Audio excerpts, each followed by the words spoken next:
have another breaking update coming in. We're learning that despite the ceasefire announcement by Donald Trump, Iran missiles have hit Israel once again. Alarms just a while back sounded across the country. Central South Israel targeted. Blasts were reported in Beersheba.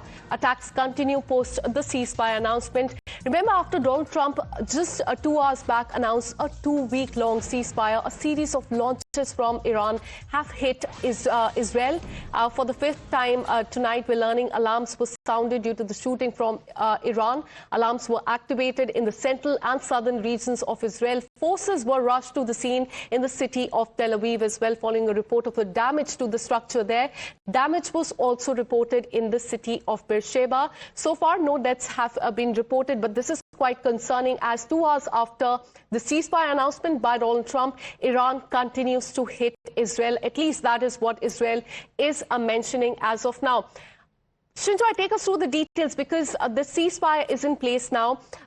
Donald Trump has announced it. Iran has also agreed to it. But despite that, we are learning that there have been several attacks in Israel. So is there a possibility that that information has not trickled down yet as far as the military of Iran is concerned?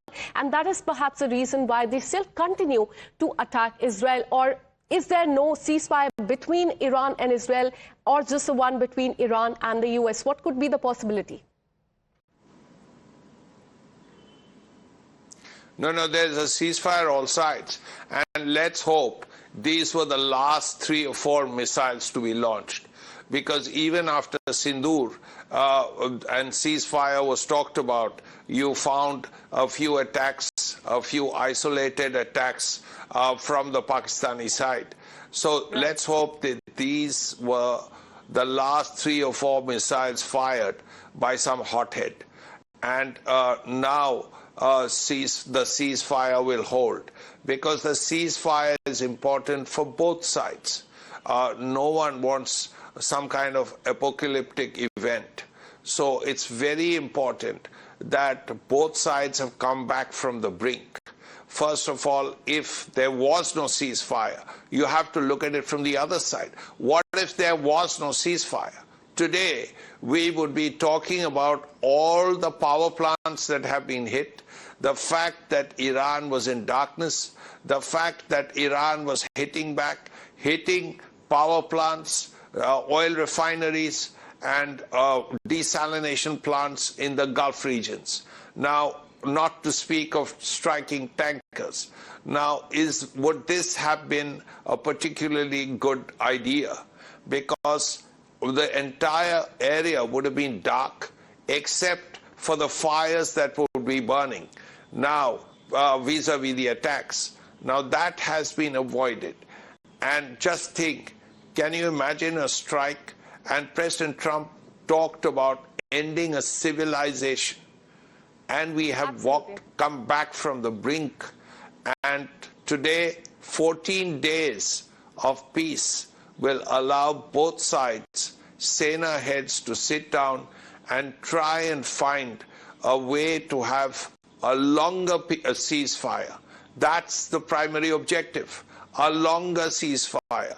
14 days of ceasefire, 14 days of peace in pursuit of a longer ceasefire, longer peace. That's the basic point. Both sides probably have been scarred. They know what kind of damage has been inflicted by the other side. They know, and we know. So the idea now is, let's find a solution, let's find an honest solution, and let's ensure peace for a longer period of time. Absolutely, because this is a conditional ceasefire. US President Donald Trump has said that the condition is that the Strait of Hormuz remains completely open and safe for the vessels. On the other hand, Iran has said that they have agreed to this ceasefire, given that there are no attacks on their country. But despite the ceasefire announcement by both the countries, Iran continues to hit Israel. So, Srinjoy, do tell us about how Israel has reacted to the ceasefire plan. Has any statement coming from them? Yes, Israel has agreed to the ceasefire.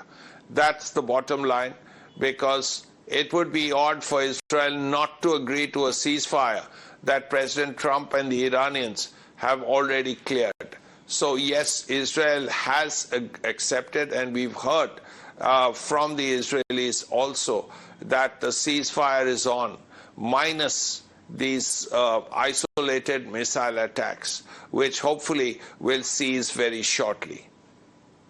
Absolutely. So it remains to be seen how this pans out in the coming days. But let's also talk about other countries as well, because this is not just about US, Iran and Israel. Gulf countries are also involved in this. Do take us through how they have also reacted as far as the ceasefire plan is concerned, because in the last 1 month, their oil refineries, their civilian infra has come under attack from Iran. How have they reacted? The Gulf countries will be very, very relieved. Right. Because think about it, they were caught in the middle. And they were not expecting Iranian attacks on them when the war started. They would have hoped that they would get out of it. But first, it was the American bases. Then, let's not forget, in this period of time, and Saudi refinery was attacked, a Kuwaiti refinery was attacked, somewhere in the Gulf, a desalination plant was attacked. And in this part of the world, it is said, half jokingly, that the water is more expensive than oil. And yet a desalination plant was attacked. Now, if the attacks were going to be more widespread, which could have happened beginning today, it would have been very difficult for all these countries, not to speak of the 9 million people who live in the Gulf.